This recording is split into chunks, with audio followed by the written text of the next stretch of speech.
पर आपको दया आवे ना आवे, कम से कम अपने ऊपर दया करो। ऐसे गोपियों ने भाव प्रकट किया। सुखदेव महर्षि कहते इति गोप्या प्रगायन्त प्रलपन्तश्च चित्रधा रुरुदुः सुस्वरम राजन कृष्ण दर्शन लालसा।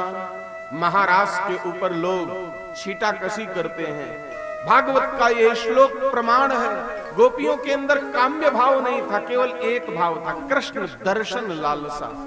वो भगवान श्री कृष्ण के केवल दर्शन करना चाहते हैं। कैसे करती हैं व्यवहार? रुरुदुः सुस्वरम राजन, एक स्वर में रोती हैं। स्वर में स्वर मिलाकर के गाया तो जा सकता है, लेकिन दो चार लोगों को कह दो स्वर में स्वर मिलाकर के रो, संभव है क्या? एक कोई दूसरे स्वर में रोएगा, एक दूसरे स्वर में रोएगा, एक दूसरे स्वर में रोएगा। लेकिन आज कान्हा के लिए स्वर में स्वर मिलाकर के सप्त स्वर में गोपियां रुदन कर रही हैं। रुदन करते हुए वन में ढूंढते हुए निकली हैं। एक गोपी ने देखा, ये देखो युगल चरणार विंद मिल गए। राधा रानी साथ गई हैं उनकी। ये युगल चरणार विंद हैं राधा माधव के। बोले जब अगर ये मिल गए तो किशोरी जी मिल जाएंगी तो निश्चित ही कृष्ण की प्राप्ति हो जाएगी। आगे बढ़े। एक गोपी ने कहा देखो तो यहाँ बहुत सारा फूल बिखरा हुआ पड़ा है। गोपी ने देखा, कहने लगी अनयाराधितो नूनम भगवान हरिश्वरः। यहां पर राधा की आराधना हुई है। किसके द्वारा? भगवान श्री हरि कृष्ण के द्वारा।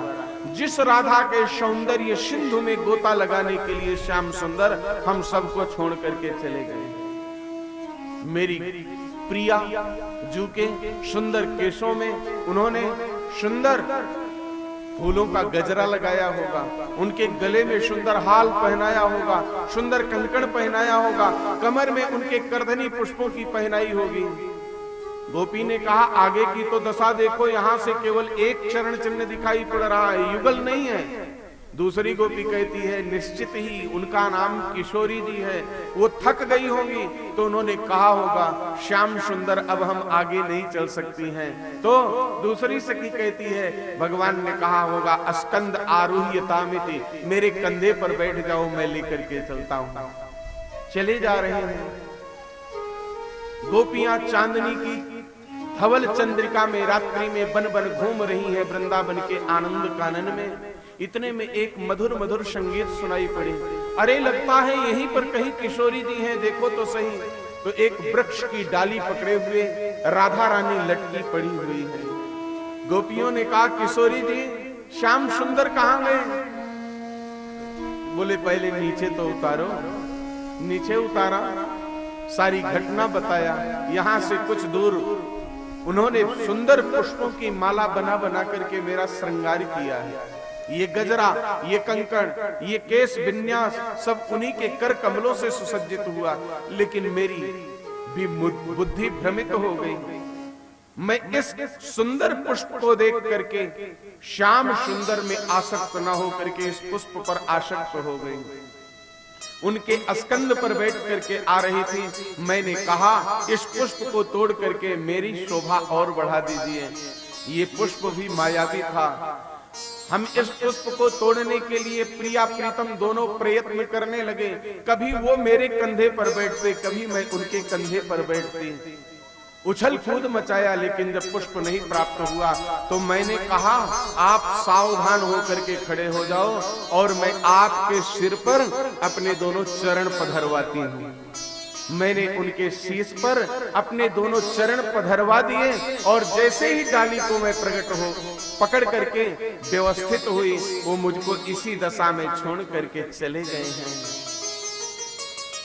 भगवती राधा रानी को लेकर के सारी सखियां भयंकर रुदन करती हैं श्याम सुंदर के दर्शन को प्राप्त करने के लिए। इतने में भगवान उनके निश्चल प्रेम को, निष्कपट प्रेम को, आत्मीय प्रेम को अनुभव करते हुए ताशामाविर्भवच्छोरी स्मयमान मुखाम्बुजः पीतांबरधरस्रग्नि साक्षान् मनमत मनमतः कोटि कंदर्प दमनीय लावण्य निधि स्वरूप धारण करके करोड़ों करोड़ों कामदेव की शोभा को लज्जित करते हुए मनमथ मुरारी बन करके भगवान श्याम सुंदर राधा के वामांग में आकर के विराजमान हो गए। बोले राधा कृष्ण भगवान की। महाराज प्रारंभ हुआ, गोपियों का यूथ आ रहा है। सारी गोपियों का यूथ देख लिए, लेकिन अभी पार्वती जी दिखाई नहीं पड़ रही हैं। गोपी वेश धारण करके अमलात्मा विमलात्मा बड़े बड़े संत मुनि जन आए हुए हैं। रामावतार में जब माता जानकी को प्रभु श्री राघवेंद्र के वामांग में जाते हुए देखा तो ऋषियों के मन में यह भाव आया कि मुझे भी अगर कभी स्त्री स्वरूप प्राप्त हो और प्रभु के साथ चलने का सौभाग्य मिले तो जीवन धन्य हो जाए। राम जी ने माता जानकी का हरण करवा दिया और फिर जानकी की विरह में जब वो वृक्षों का आलिंगन करने लगे, हे खग मृग हे मधुकर श्रेणी तुम देखी सीता मृग नयनी, तो जो उत्तम कक्षा के पहुंचे हुए संत थे उन्होंने वृक्ष योनि को प्राप्त करके और राघव का आलिंगन प्राप्त कर लिया। लेकिन जो बेचारे तपस्या में अपूर्ण थे, अधूरे थे, आज वो मन ही मन मसोस करके रह गए। कदाचित हमें भी तपोधन प्राप्त हुआ होता तो आज माधव का साक्षात्कार आलिंगन मिलता है। सबके उर अंतर बसई जानई भाव कुभाव। आज उन सभी ऋषि मुनियों को प्रभु ने गोपी स्वरूप प्रदान किया है। आज गोविंद का आलिंगन प्राप्त करेंगे। रामावतार में जब जनकपुर की वीथियों से गोविंद निकले राम रूप में, उनके सुंदर स्वरूप को देख करके और जानकी की सखियों ने भाव व्यक्त किया, हमारे भाग्य कहां कि हम जानकी की तरह इनके वामांग में विराजमान हो सकें। चलो ये ससुराल के ब्याज से कभी आएंगे, इनके रूप माधुरी को अपने नेत्रों से देख करके ही हम अपने लोचन लाभ को प्राप्त करेंगे। उनको भी भगवान ने आशीष दिया था। ये मर्यादा का अवतार है। एक पत्नी व्रत है मेरा, कृष्णावतार लीला पुरुषोत्तम होगा। मर्यादा पर चलना बड़ा कठिन है और लीला में सब कुछ जायज है। वहां पर सब गोपी बन करके आना, मैं गोपाल बन के आऊंगा, सबके मनोरथ को पूर्ण करूंगा। वांछा कल्प तरुभ्यश्चा प्रजापतिभ्य एव चा पतितानां पावनेभ्यः श्री वैष्णवेभ्यो नमो नमः। वो वांछा कल्प तरु हैं, वो पतितों को भी पावन करने वाले पतित पावन हैं। आज अमलात्मा विमलात्मा योगेंद्र मुनीन्द्र कमीन्द्र जन्म जन्मांतर की अपनी तपस्या की सिद्धि भूता गोपी स्वरूप प्राप्त करके गोविंद का आलिंगन करने के लिए प्राप्त पहुंचे हैं। और वहीं पर भोले बाबा की अर्धांगिनी पार्वती जी सज धज करके जैसे ही निकलने लगी, भोले बाबा ने आंचल पकड़ लिया। देवी जी अकेले कहां चली जा रही हो? बोले बताना जरूरी है क्या? तुम पुरुष हो करके दिन भर रात भर कहीं भी घूमते रहो, हम पूछ नहीं सकते हैं और हम कहीं के लिए 2 क्षण निकली नहीं बताऊंगी। बोले बताना इसलिए जरूरी है देवी, एक बार बिना मेरी आज्ञा की बिना मेरी इच्छा के आप अपने पिता के घर गई थी और प्राण त्यागना पड़ा, इसलिए जानना जरूरी है, बता दीजिए। अब मैं आपका वियोग सहन नहीं कर पाऊंगा।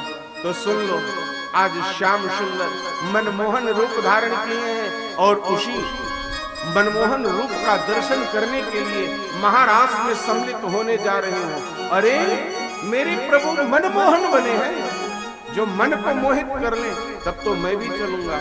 बोले वहां पर किसी भी पुरुष का प्रवेश नहीं है। अच्छा तो कोई बात नहीं है, मुझको स्त्री बना लो।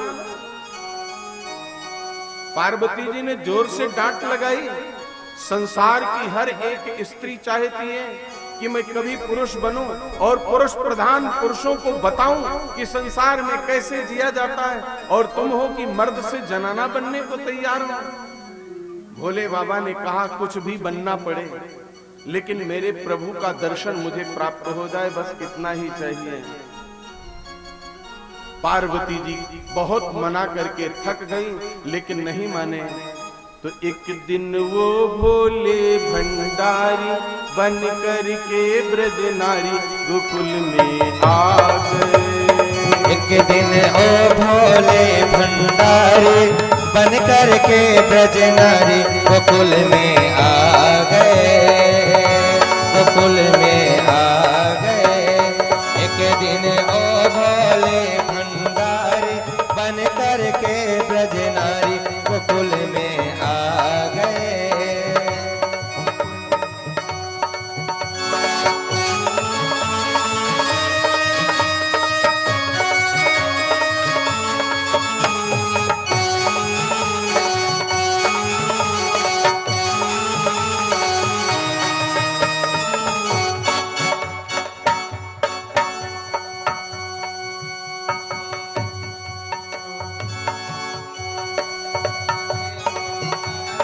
बन कर के ब्रज नारी गोकुल में आ गए।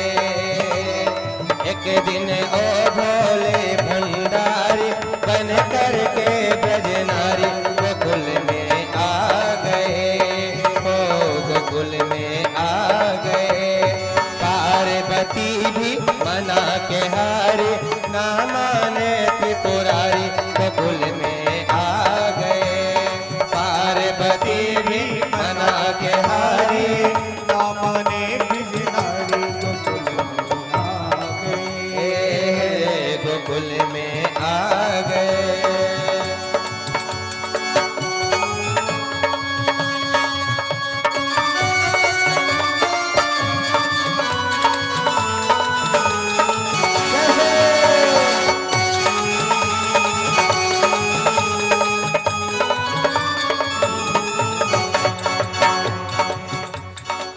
पार्वती से बोले मैं भी चलूंगा तेरे साथ में, तेरे साथ में। पार्वती से बोले मैं भी चलूंगा तेरे साथ में, तेरे साथ में। राधा संग श्याम नाचे मैं भी नचूंगा तेरे साथ में, तेरे साथ में। राधा संग श्याम नाचे मैं भी नचूंगा तेरे साथ में, तेरे साथ में। रास रचेगी ब्रज में भारी मोहमाल दिखाने गोकुल में आ गए, गोकुल में आ गए। पार्वती भी बना के हारी ना माने त्रिपुरारी गोकुल में आ गए, गोकुल में आ गए। ओ मेरे भोले स्वामी, ओ मेरे भोले स्वामी कैसे ले जाऊं तुम्हें संग में, तुम्हें संग में। ओ मेरे भोले स्वामी कैसे ले जाऊं तुम्हें संग में, तुम्हें संग में। मोहन सिवा कोई पुरुष न जाए उस रास में, उस रास में। मोहन सिवा कोई पुरुष न जाए उस रास में, उस रास में। हंसी करेंगे ब्रज के नार हो बात हमारी गोकुल में आ गए, ओ गोकुल में आ गए। हंसी करेंगे ब्रज की नारी मानो बात हमारी गोकुल में आ गए, गोकुल में आ गए। बोलिए भूत भावन भोलेनाथ की जय हो। माता पार्वती ने बहुत प्रकार से समझाया, वहां पर कोई पुरुष का प्रवेश नहीं है, नारी बनकर के जाओगे, संसार में आपकी हंसी होगी, मेरी हंसी होगी। बोले श्याम सुंदर को आनंद आएगा कि नहीं? बोले वो तो आनंद प्राप्त करेंगे। तो मेरे प्रभु को आनंद आना चाहिए, दुनिया कुछ भी करे मुझसे लेना देना नहीं। भोले करने लगे अब तैयारी। पहले तन पर बनारस की साड़ी, झुमका झांसी का कानों में डाला, माला मद्रास काथा निराला, करधनी कानपुर की पहनकर ओठ में खूब लाली लगा ली और शीशा उठा करके देखने लगे। एक गड़बड़ हो गई, पैर में भी लाल लाल लगाया जाता है और ओठ में भी लगाया जाता है। जो पैर वाला था उसको मुंह में पोत लिए और जो मुख में लगाने वाला था उसको पैर में लगा लिए। पार्वती जी से बोले, देखो मैं कैसे लग रहा हूं। बोले, बने हो स्त्री, भाषा बोल रहे हो पुरुष की। दूसरी बात, ये क्या अद्भुत रूप है। हंस हंस के लोट पोट हो गई। भोले बाबा ने कहा, ऐसे चलूंगा। जब आप इतना हंस रही हो तो श्याम सुंदर कितना नहीं हंसेंगे। पार्वती जी ने सुंदर श्रृंगार किया, हाथ पकड़ करके वृंदावन के राह पे चल दिए। गूंगी सखी नाम रखा। जैसे ही श्याम सुंदर के सामने आए, प्रभु ने कहा, पहले गूंगी सखी को दर्शन दूंगा, उसके बाद महारास होगा। आकर के मोहन ने घूंघट उठाया, भोले ने अपना डमरू बजाया। भोले बाबा ने डमरू बजाया। चांद भी आज उनकी शोभा को देख करके लज्जित हो गया है। गोपियां भी शन्न रह गई भोले की माया को देख करके।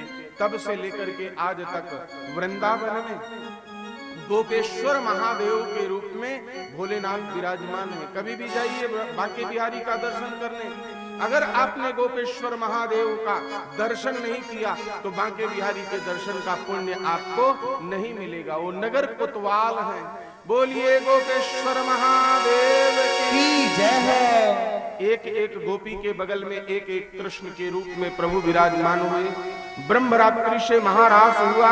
ततश्च कृष्णोपवने जलस्थल प्रसून गंधा निज जुष्ट दिक् तटे चचार भृंग प्रमदा गणा प्रभु व्रतो यथा मदच्युत दुरदा करेण भी।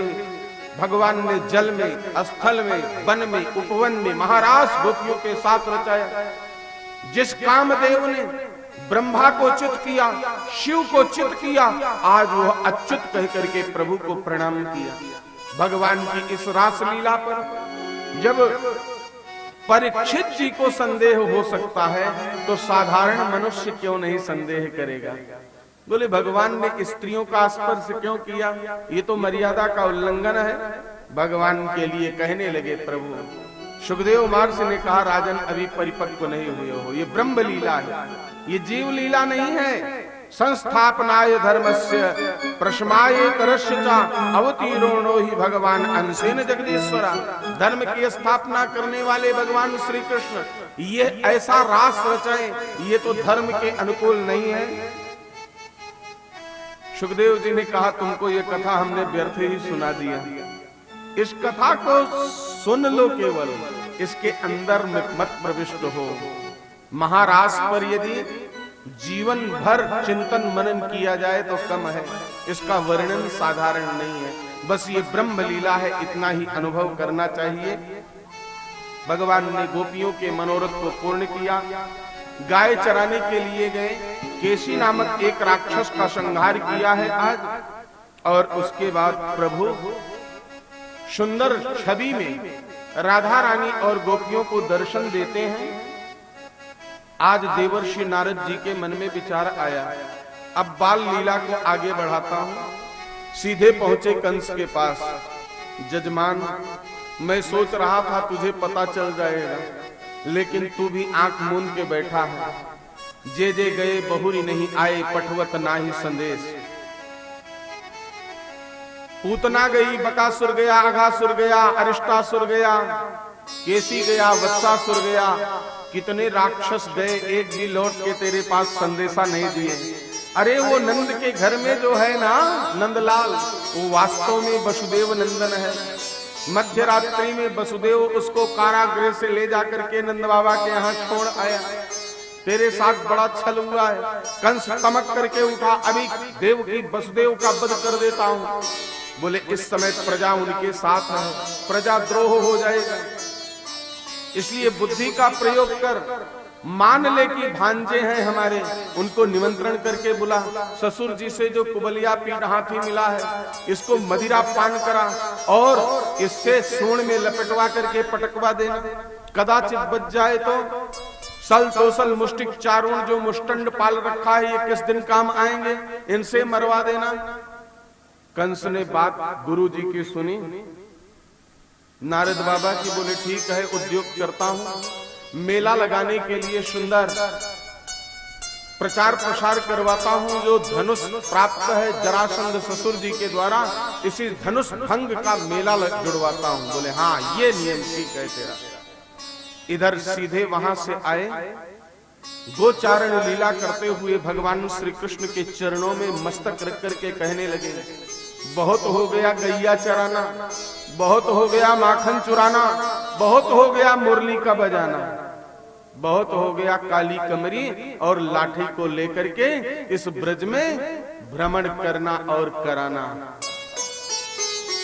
अब छोड़ो मुरली, सुदर्शन चक्र हाथ लो, अब छोड़ो कमली, दुसाला साध लो। राजाओं के राजा महाराज जब बनोगे द्वारिकाधीश, तब यह नारद आपका दर्शन करने आएगा। मैं आग लगा आया हूं, अब बुझाना काम आपका है। नारद, जिसका आना कभी रद्द नहीं होता है, वो क्या है? नारद। और नारद का मतलब क्या होता है? नारम ज्ञानम ददाति इति नारदा, जो ज्ञान देते हैं वो नारद है। संसार में नारद किसको कहते हैं? जो इधर की उधर, उधर की इधर लगा दे। वास्तव में नारद किसको कहा गया है? जो ज्ञान प्रदान करे, जिनका आना कभी रद्द ना हो, वो है नारद। इनका आना रद्द नहीं होगा। प्रभु मुस्कुराए, निमंत्रण आएगा कि बिना निमंत्रण के जाना पड़ेगा? बोले सारी व्यवस्था कराया हूं, चिट्ठी पत्री लिखवा आया है, चिंता मत करो। भगवान श्री कृष्ण आनंद पूर्वक गोचारण लीला करके संध्या के समय बैठे हैं। इधर कंस ने अक्रूर जी को बुलाया, उनके हाथ पर हाथ रख करके कहने लगा, कृष्ण के हाथों मेरी मृत्यु निश्चित है, इसलिए कंस कहता है तुम जाओ कृष्ण को बुला के लाओ, मैं उसको मार दूं, अमर हो जाऊंगा, मैं राजा और हमेशा के लिए महामंत्री का पद तुम्हें दे दूंगा। मारीच की तरह अक्रूर जी ने विचार किया, अगर मना करता हूं तो कंस मार देगा, तो कंस के हाथों क्यों मरूं, कृष्ण के हाथों क्यों ना मरूं? अगर मेरे मन में दुर्भावना होगी तो श्री कृष्ण मेरा भी संहार करेंगे। जैसे पूतना, बकासुर, अघासुर, वत्सासुर, प्रलंबासुर को मारे हैं, वैसे मुझे मार देंगे। और अगर मेरी अंतरात्मा पवित्र होगी तो मुझे कैसा भगवान का दर्शन मिलेगा? जिस समय मैं पहुंचूंगा कि पश्यामि नूनम शुकपोल गात्रम, जिस समय मैं पहुंचूंगा सुंदर गोल मटोल उनका जो गोल गोल चेहरा है, घुंघराले बाल हैं, मृग के नेत्रों के समान कजरारे कजरारे नेत्र हैं, कर्ण कुंडल, सोने के कुंडल कानों में पहन रखे हैं, उनके सुंदर मंद मंद मुस्कान को हमेशा पान करने के लिए मकरंद चारों तरफ उनके घूमते रहते हैं। भंवरे जैसे कमल के पुष्प पर मंडराते रहते हैं, वैसे कमल नेत्र भगवान श्री कृष्ण के, कमल के सदृश जिनका मुखारविंद है, कमलायत लोचन है जो, उनके चारों तरफ प्रदक्षिणन्ति वही मृगाह, जिनकी हमेशा मृग प्रदक्षिणा करते रहते हैं। मुरली की धुन को सुनने के लिए उस सुंदर स्वरूप का दर्शन करूंगा। कैसे दर्शन करूंगा? नख से लेकर के सिर तक करूंगा। जिन चरणों से भगवती गंगा प्रकट हुई है, जिनमें शंख चक्र गदा पद्म आयुध बना है, मैं पद में चाचा लगता हूं। जिस समय पहुंचूंगा वो गाय धोने को बैठे होंगे, चरणार बिंदों में मानसिक नमन करूंगा और वो मुझे चाचा श्री कह करके मटकी को पटक करके दौड़ करके और साष्टांग प्रणाम करेंगे, गले में लटक जाएंगे। अक्रूर जी मनोरथ कर रहे हैं, मैं पद में बड़ा हूं, इसलिए रात्रि को मुझको पर्यंक पर सुला करके चरण दबाएंगे, मुझसे अपने माता पिता की कुशल पूछेंगे और फिर उनको रथ में बैठा करके लेके आऊंगा। जैसा जैसा भाव किया, प्रातः काल के निकले हुए सांझ के समय में पहुंचे हैं अक्रूर जी गोकुल में। और गोविंद गाय धोने बैठे हैं। अक्रूर के भावानुसार दोहनी को पटक करके और दौड़ करके साष्टांग प्रणिपात करते हैं, गले में लटक जाते हैं, चरण दबाने लगते हैं। कंस के द्वारा लाई हुई पत्रिका को निकाल करके अक्रूर जी ने दिया, नंद बाबा के हाथ में पकड़ाए। जंगल में आग की तरह बात फैल गई। गोपियां कहती हैं, इसका नाम किसी ने अक्रूर कैसे रख दिया? अहो विधाता स्तवना क्वचित दया। अरे विधाता, तुझे थोड़ी भी दया नहीं आई? तूने पहले तो मित्रता कराई और मित्रता अपनी चरम सीमा को प्राप्त नहीं कर पाया, उसके पहले वियोग करा दिया। संयोग क्यों कराया? वियोग ही कराना था तो। अरे विधाता, तूने इसका नाम अक्रूर रखा, ये तो महान क्रूर हृदय है, इसको मर जाना चाहिए, इसको चले जाना चाहिए। जो हमारे श्याम सुंदर को हमारे से अलग कर रहा है, कैसे जाएगा रथ लेकर के? हम ब्रज की गलियों में अपनी लाशें बिछा देंगे, पड़ जाएंगे, हमारे ऊपर से रथ लेकर के जाएगा। मध्य रात्रि में श्याम सुंदर राधा रानी के पास पहुंचते हैं, उनके चरणों को दबाते हुए कहने लगे, हे राधे, आराधे, श्री राधे, अगर आप सामने आ गई तो मैं नहीं जा पाऊंगा। प्रिय वस्तु का त्याग करके ही कोई परमार्थ पथ का पथिक बन सकता है। राधा रानी ने कहा, हमको इतना कमजोर समझे हो क्या? आपका यश बढ़े, लोकोत्तर कीर्ति बढ़े, इसी में तो मेरी भी कीर्ति बढ़ेगी। चिंता मत करो, निश्चिंत होकर के जाओ, राधा सामने नहीं पड़ेगी। प्रातः काल का समय हुआ, अक्रूर का रथ सज करके खड़ा है और उसमें श्री कृष्ण प्रभु बैठने लगे। सखियां रोड पर, मार्गों पर लेट गई। श्याम सुंदर ने समझाया, परसों लौट के आ जाऊंगा, क्यों चिंता करती हो? और इधर प्रतिदिन की भांति माता यशोदा बासी रोटी, उसमें माखन रख करके कपड़े में बांध करके श्याम सुंदर को देने के लिए रथ के पास आई। उस रोटी को पकड़ाते हुए गले में लिपट करके रोने लगी कि ब्रज चंद्र प्राण प्यारे, मथुरा से शीघ्र आना। ब्रज चंद्र प्राण प्यारे, मथुरा से शीघ्र आना।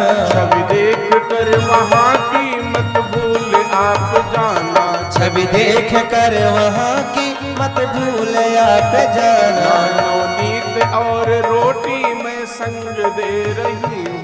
नवनीत और रोटी मैं संग दे रही हूँ। रास्ते में मांग करके बाबा से आप खाना। रास्ते में मांग करके बाबा से आप खाना। मैं ले रही बलैया मेरे कुंवर कन्हैया। मैं ले रही बलैया मेरे कुंवर कन्हैया। दाऊ के संग आना, बाबा के संग आना।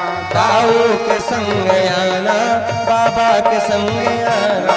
जल्दी दरस दिखाना, मत भूल मुझे जाना। जल्दी दरस दिखाना, मत भूल मुझे जाना। रुदन करती हुई माता यशोदा के चरणों में सिर रख करके, अरे माँ, तू क्या कह रही है? मैंने तुझे रस्सी से बांधा, मैंने तुझे थप्पड़ मारा, मैंने तुझे डंडा दिखाया। अरे जब ब्रह्म के मन में कभी विचार आया, दुनिया मेरे चरणों में अपना मस्तक टेकता है, मेरे मस्तक में खजली मच रही है, मैं अपना माथा कहां रखूं? तब उसने यशोदा मैया का सृजन किया। तुझ जैसी भाग्यशाली कौन होगी माँ, जिसने ब्रह्म को बंधन में बांध दिया, जो संसार को बांध के रखता है। शबई नचावत राम गोसाई, बंधे कीट मरकट की नाई। उस मायापति को तूने बांध करके रख लिया, तुझ जैसी भाग्यशाली कौन होगी? कान्हा, तेरे बिना जीवन नहीं रहेगा। प्रभु ने अपनी एक छाया प्रकट किया और छाया रूपी श्री कृष्ण माता यशोदा की आंखों के सामने सदा सर्वदा रहने लगे हैं। निकल पड़े, चल पड़े हैं। अक्रूर जी भगवान के सुंदर सुंदर स्वरूप को देख देख करके एक एक अंग पर बारी जा रहे हैं। तेरी मंद मंद मुस्कनिया पे बलिहार शाम रे, तेरी मंद मंद मुस्कनिया पे, तेरी मंद मंद मुस्कनिया पे, बलिहार सामरे, बलिहार सामरे, हार सामरे, बलिहार सामरे। तेरी मंद बने कजरारे जैसे बादल कारे कारे, तेरे नैन बड़े कजरारे जैसे बादल कार कारे, तेरे नैन बड़े कजरारे जैसे बादल कार कारे।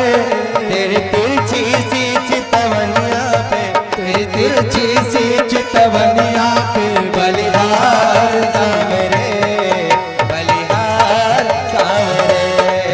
तेरी मंद मंद मुस्कनिया पे, तेरी मंद मंद मुस्कनिया पे, बलिहार सामरे, बलिहार सामरे। बोलिए वृंदावन बिहारी लाल की जय हो।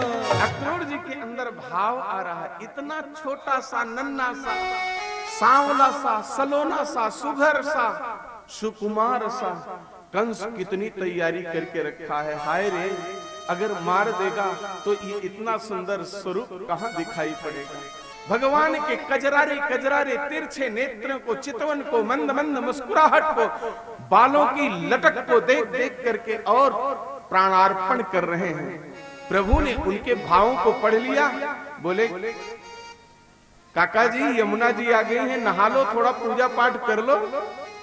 बोले आप भी नहा लो।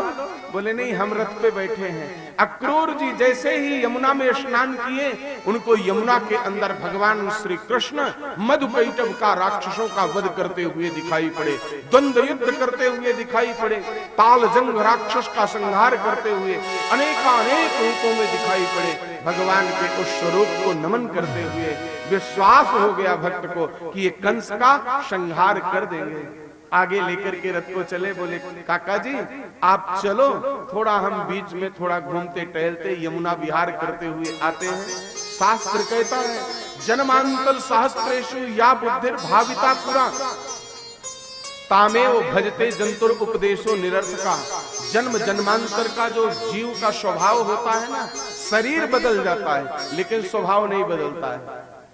जब जन्म पत्री का मिलान होता है ना, तो उसमें वकड़हा चक्र में एक आता है योनि, पूर्व जन्म का ये कौन था, तो कोई सर्प होता है, कोई बिलाड़ होता है, कोई गऊ होता है, कोई मारजार बिल्ली होता है, तो उसका स्वभाव उसी के अनुसार होता है। एक धोबी था जो रामावतार में माता जानकी को मिथ्या कलंक लगाया था, आज इस जन्म में भी धोबी बन के आया कंस का।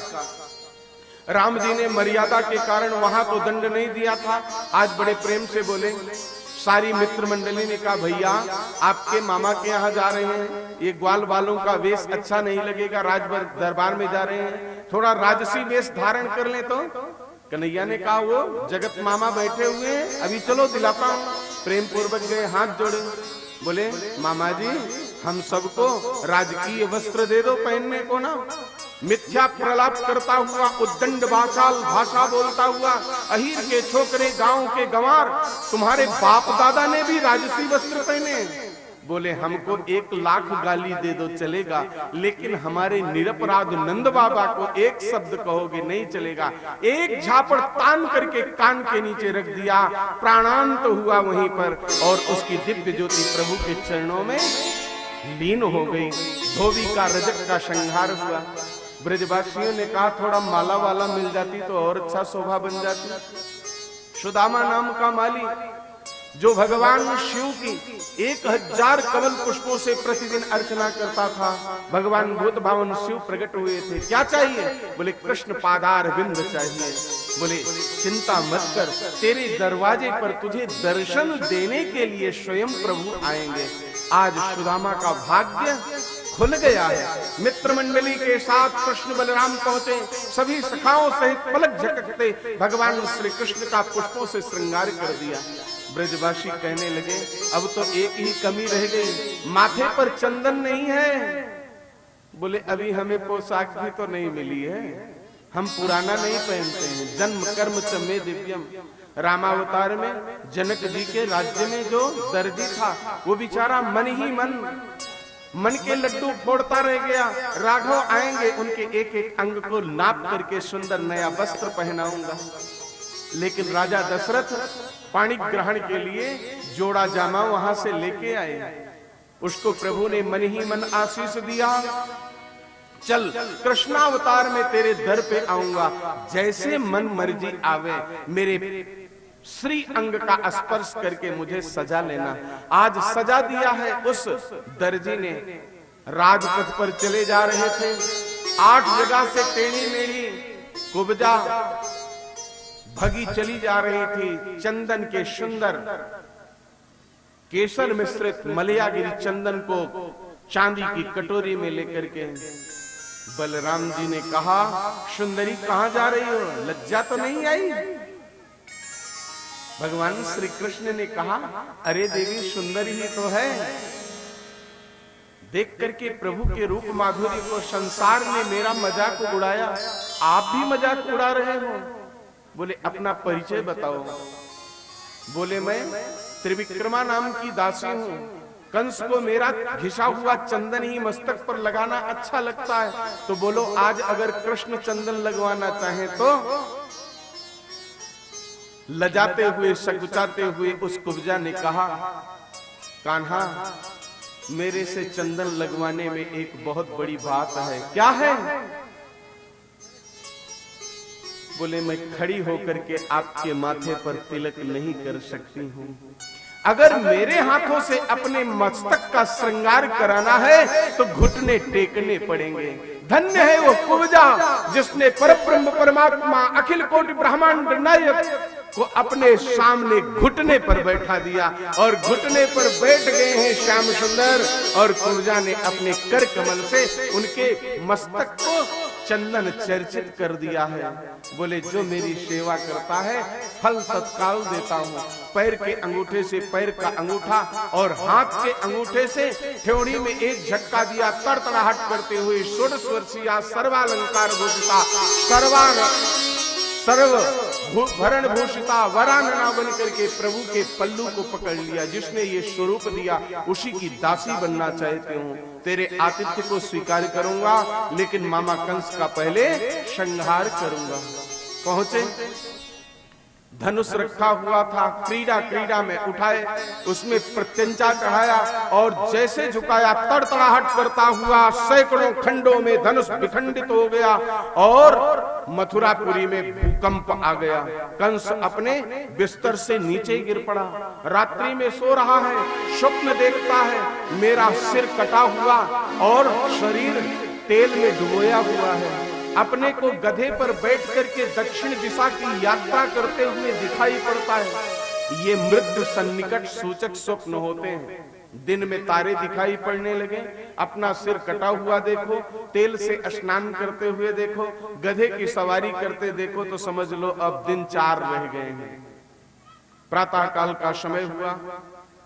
कुबलिया पीड़ हाथी को मदिरा पान कला करके सल तोसल मुष्टिक चारों जो मुष्टंड थे उनको तैयार किया गया है। मल्लशाला के दरवाजे पर कुबलिया पीड़ हाथी खड़ा है। जैसे ही प्रभु अपने भैया बलराम के साथ प्रवेश करने लगे, उसने सोन में लपेटा। ब्रज में इतना माखन मांग के खाए, चुरा के खाए, छीन के खाए, जोरी से खाए, सीना जोरी से खाए, बरजोरी से खाए, चोरी से खाए, सटक करके निकल गए। 2-4 बार लीला हुई। बलराम जी ने डांट लगाया, समय का अतिक्रमण मत कर कन्हैया, जल्दी से इसका काम तमाम कर। जैसे भैया की आज्ञा और पीछे के दोनों पैरों को पकड़ करके घुमा घुमा करके धड़ाम से पटका, कुबलिया पीड़ हाथी का प्राणांत हुआ।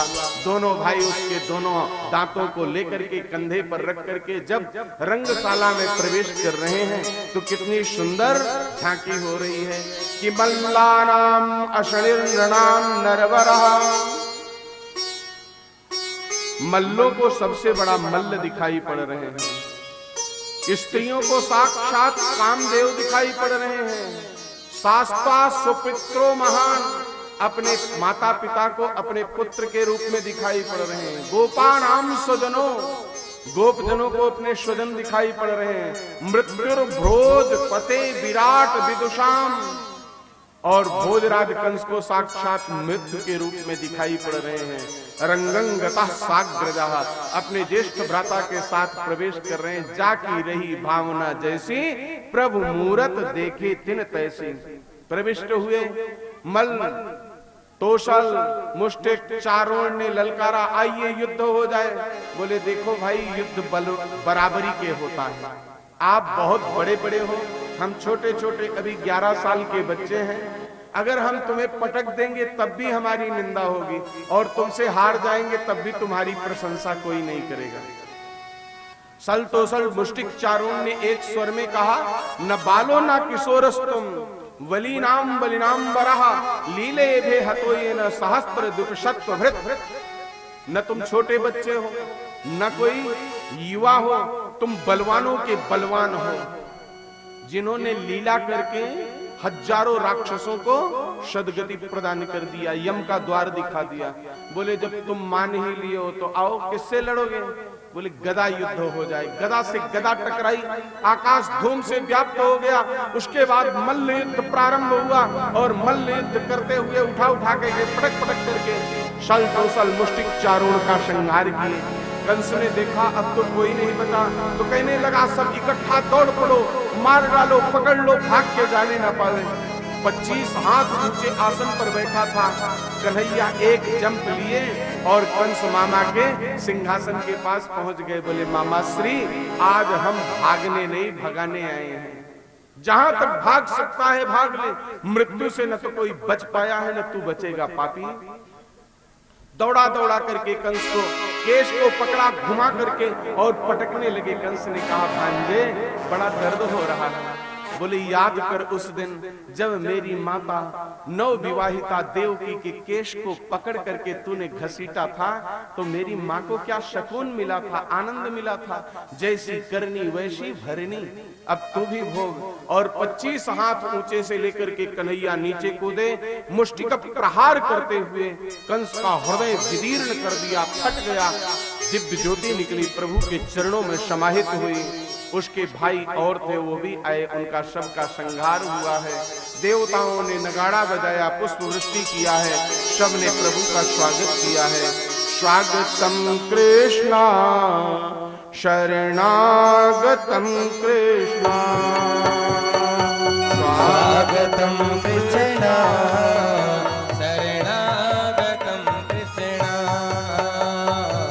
स्वागतम कृष्णा शरणागतम कृष्णा, स्वागतम सुस्वागतम शरणागतम कृष्णा, स्वागतम सुस्वागतम शरणागतम कृष्णा, स्वागतम कृष्णा, स्वागतम कृष्णा, स्वागतम कृष्णा शरणागतम कृष्णा, स्वागतम कृष्णा सुस्वागतम कृष्णा।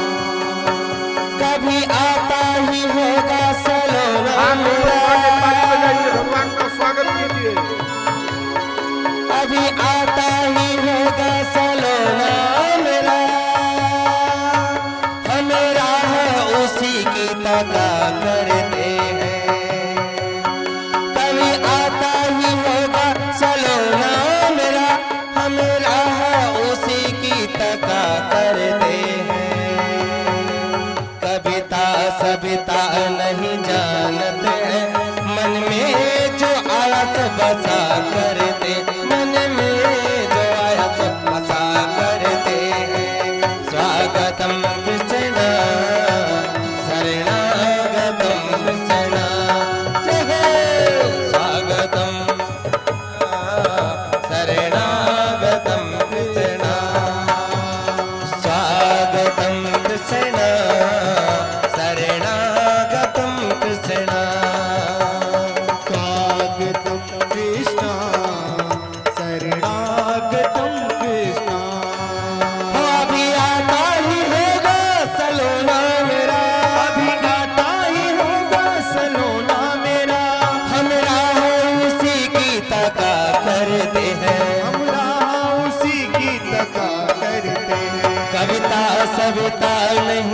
मानत है, कविता सविता नहीं जानत है, मन में जो आया तो बसा करते, मन में जो आया तो बसा करते, पढ़ते उनके पद पंकज में, उनके पद पंकज में, जलते जलते जो जला करते हैं, जलते जलते जो जला करते हैं, उनका रस रूप पिया करते हैं, उनकी छवि छाव छका करते हैं, उनकी छवि छाव छका करते हैं। स्वागतम कृष्णा शरणागतम कृष्णा, हे गोविंद स्वागतम कृष्णा शरणागतम कृष्णा, स्वागतम सुस्वागतम शरणागतम कृष्णा, स्वागतम सुस्वागतम शरणागतम कृष्णा, स्वागतम कृष्णा शरणागतम कृष्णा, स्वागतम कृष्णा शरणागतम कृष्णा, प्यारे स्वागतम कृष्णा शरणागतम कृष्णा, स्वागतम कृष्णा शरणागतम कृष्णा। बोलिए कृष्ण कन्हैया लाल की जय हो, मोर मुकुट बंसी वाले की जय हो। भगवान श्री कृष्ण पहुंचे हैं। पहले नाना जी को बंधन मुक्त किया, उग्रसेन को, माता पिता को कारागृह से मुक्त किया। माता देवकी रुदन करने लगी, मैं कैसी अभागिनी माता हूँ, आपकी बाल लीला न देख पाई, आपके 6 भाइयों का ठीक से चेहरा न देख पाई। गोविंद ने एक क्षण में सारी अपनी बाल लीला का दर्शन करा दिया। जैसे VCR में चला देते हो ना सीडी, हर एक कार्यक्रम बाद में देख लेते हो। इस कथा को भी YouTube में देख सकते हो आप 10 दिन बाद। ठाकुर कैलाश सिंह जी के द्वारा जो आयोजित है, यहाँ नेट नहीं है इसलिए यहाँ से नहीं रिले हो पा रहा है, लेकिन ये बहादुरपुर भटनी ग्राम भागवत कथा सुदर्शनाचार्य, ये आप डालोगे तो YouTube पर आपको दिखाई पड़ेगी। आज के 10 दिन बाद, क्यों पांडे 10 दिन बाद ना, तो भगवान ने सारी की सारी लीलाओं को माता जी को दिखा दिया, देवकी को। कहने लगे मैया मुझको पढ़ने लिखने कहीं भेजेगी कि नहीं भेजेगी? आज तक काखा गागा नहीं जानता हूँ, अक्षर ज्ञान नहीं है मुझे। विद्या निधि आज विद्या प्राप्त करने के लिए महर्षि शांदीपनि के आश्रम उज्जैन जाते हैं, प्यासा पानी के पास जाता है। याद करो बंधुओं, जो गुरु चल करके आया विद्या पढ़ाने, उसकी विद्या सार्थक नहीं हुई, संहार हुआ, संग्राम हुआ। चल करके आए थे द्रोणाचार्य, उन्होंने शिक्षा दिया कौरव और पांडवों को, दोनों में द्वंद्व हुआ और दोनों नष्ट हो गए। लेकिन चल करके गुरुकुल में अध्ययन करने के लिए गए हैं कृष्ण और बलराम, वहीं सुदामा से मित्रता होती है। 64 दिन में समस्त विद्याओं को पढ़ करके चलने लगे। समर्थ शिष्य वो है जो गुरु को मुंह मांगी दक्षिणा प्रदान करे, अन्यथा जो कुछ हो वो समर्पण करके चरणों में चल पड़े। समर्थ शिष्य को आज देखा, गुरु ने अपने मृत पुत्र को वापस मांगा है, दक्षिणा में मृत पुत्र ले आकर के श्री कृष्ण ने दिया है। शास्त्र कहता है एकाक्षरम प्रदातारम यो गुरुम नैव मन्यते, स्वान योनि शतम गत्वा चांडाले शूप जायते। एक अक्षर का भी ज्ञान यदि किसी से प्राप्त हुआ है तो उसको हमेशा गुरु के रूप में ही देखना चाहिए। अगर आपने उस भाव से नहीं देखा तो 100 जन्म तो कुत्ते की योनि प्राप्त करोगे और फिर 1000 जन्म चांडाल की योनि को प्राप्त होगे। इसलिए गुरु कहीं पर भी हो जिनसे आपने शिक्षा प्राप्त किया है, माता पिता कहीं पर हो, किसी परिस्थिति में हो, उनको हमेशा प्रणाम करो, हाथ जोड़ो, नमन करो, मानसिक प्रणाम करो, सामने प्रणाम करो। हर एक समय वो पूजनीय होते हैं। आज शांदीपन ऋषि से विदा लेकर के आए हैं, गुरुकुल से मेरा बेटा 64 दिन बाद लौटा है। माता देवकी सुंदर चांदी की थाली में सोने का कटोरा रख करके खीर और मालपुआ परोस दिए, ले बेटा खा ले। श्याम सुंदर उस खीर मालपुआ को, चांदी की थाली और सोने के कटोरे को लेकर के मथुरा में खोज रहे हैं, कहीं एकांत मिल जाए। और एक अंधेरे में बैठ करके फूट फूट करके रोने लगे। उद्धव मित्र पहुंचे, कन्हैया रो रहा है। बोले आज मुझे ब्रजवासियों की याद आई है, आज मुझे मेरी माता यशोदा की याद आई है, जिसने सोना चांदी तो कभी नहीं दिखाया, लेकिन उसने जो भाव दिखाया है वो भाव जन्म देने वाली इस देवकी में कहां आएगा। मैं तो केवल भाव का भूखा हूं, मैं पदार्थ का भूखा नहीं। कभी भी यशोदा ऐसे थाली नहीं पकड़ाई, उसने ये नहीं कहा ले लल्ला खा ले जा करके। 11 साल का हो गया, प्रतिदिन अपनी गोद में बैठाती, लोरी सुना सुना करके, माखन चटा चटा करके गोपी रिझाए मुझको। प्रतिदिन कहती थी लल्ला आ करो, ये ले तेरी राधा के नाम का, ये ले तेरे बाबा के नाम का, ये ले तेरी गैया के नाम का, ये ले तेरी मैया के नाम का। एक एक ग्रास मुझको खिलाती थी। कौन कहता है भगवान खाते नहीं, माँ यशोदा के जैसे खिलाते नहीं। कौन कहता है भगवान आते नहीं, विदुरानी की तरह तुम बुलाते नहीं। एक बार बुलाओ तो सही। उद्धव ने कहा ऐसा है, याद उसी की आती है जिसकी याद तुम करते हो या वो तुम्हारी याद करते हैं। मैं निर्गुण निराकार ब्रह्म की उपासना करना सिखा दूंगा ब्रजवासियों को, वो तुम्हें भूल जाएंगे, तुम उन्हें भूल जाओगे। उद्धव ने कहा जब ऐसी बात तो श्री कृष्ण ने कहा कदाचित ऐसा हो जाता। 3 पत्रिका लिखे, जिस रथ से अक्रूर जी लेकर के आए थे उसी रथ पर बैठ करके उद्धव ब्रज की यात्रा करने के लिए गए। पहुंचे एक क्षेत्र है ज्ञान गुदड़ी वृंदावन में। उद्धव का रथ खड़ा हुआ बरगद के वृक्ष के नीचे। रथ को देख करके सारे ब्रजवासी एकत्रित हो गए। मेरा कान्हा आ गया लगता है। और आकर के पहुंचे, उद्धव से लड़ने लगे। तेरा नाम क्या है रे?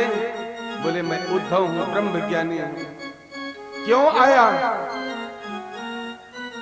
हमारा एक ही तो था कृष्ण प्यारा, उसको लेकर के चला गया अक्रूर हत्यारा। अब तू क्या लेने आया है? बोले मैं लेने नहीं देने आया हूं।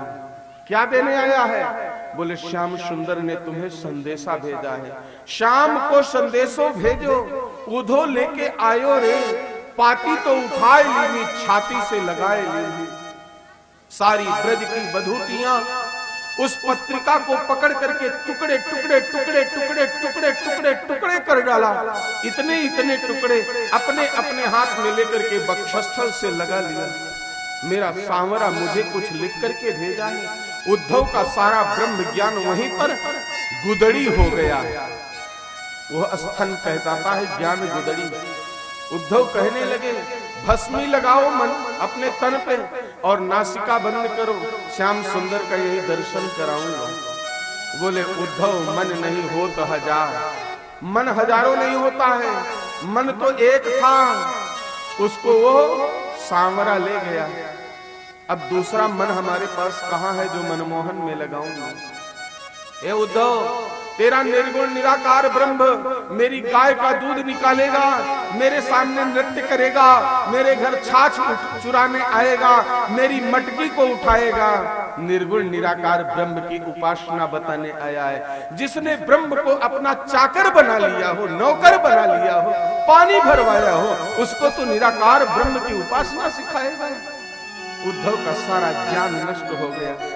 माता यशोदा के दर्शन करना चाहता हूं। बोले ये जो जल का प्रपात आ रहा है, इस प्रवाह के किनारे किनारे चले जाओ, इसका उद्गम स्थल ही यशोदा का आलय है। नाली बह रही थी, उसके किनारे किनारे चल के उद्धव पहुंचे। नंद महल में आंगन में बैठी हुई कृष्णकाय यशोदा दोनों आंखों से झरझर झरझर आंसुओं की धारा बह रही है। उद्धव ने कहा, मां, कन्हैया ने पत्र भेजा है। यशोदा कहती है, कौन आया पागल, रात भर रूसा हुआ बैठा था मैया, मैं तो चंद्र खिलौना ले हूं, जई हूं लोट गरन पर अबई तेरी गोद ना आई हूं, बड़ी मुश्किल से इसको स्तन्यपान करके सुलाई हूं, अगर किसी ने जगाया तो उसके प्राण ले लूंगी। उद्धव ने कहा, हो क्या रहा है? नंद बाबा ने कहा, जिस दिन से कन्हैया गए हैं इसी पालने पर सुलाती थी, इसी पर लोरी सुनाती थी, इसी पे स्तन्यपान कराती थी और इसी पर बैठ करके माखन रोटी खिलाती थी। ये कभी नहीं महसूस करती है कि मेरा कान्हा चला गया। ये तो हर क्षण देखती है कन्हैया रो रहा है, कन्हैया भूखा है, कन्हैया रूठ गया है, कन्हैया नाच रहा है, कन्हैया मचल गया है। उद्धव ने मां को प्रणाम किया।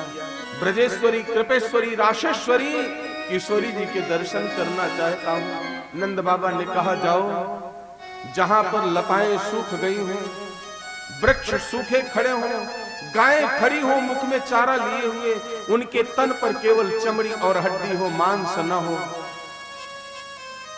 निकुंज सूख गया हो, लता पता कुछ भी वहां हरियाली न हो, उसी में एक कृष्णकाय देवी बैठी होगी, वही राधा है।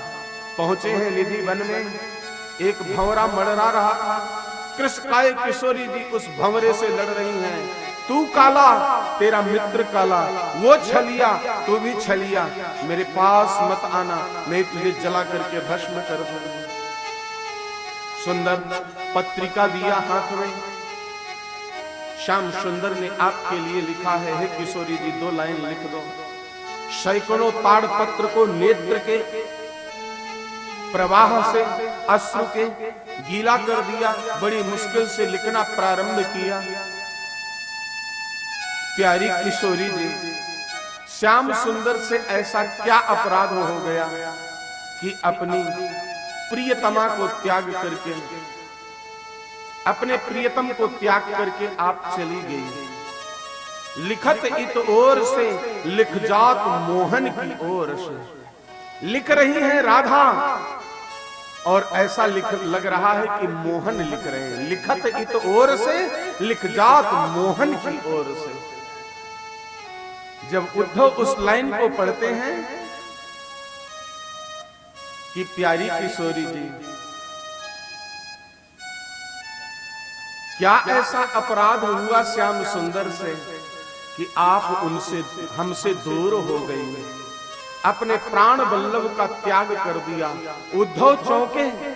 निकुंज वन में झूला जिसमें किशोरी झूल रही थी, जब वहां पर दृष्टि पड़ती है तो राधा की जगह पर मोर मुकुट बंसी वाला श्याम सुंदर दिखाई पड़ता है। और फिर बड़े जोर से जल लेकर के नेत्रों को प्रक्षालन करके फिर देखते हैं, मैं स्वप्न तो नहीं देख रहा हूं, यहाँ तो राधा बैठी थी, ये श्याम सुंदर कहां से आए? तो युगल सरकार के दर्शन होते हैं।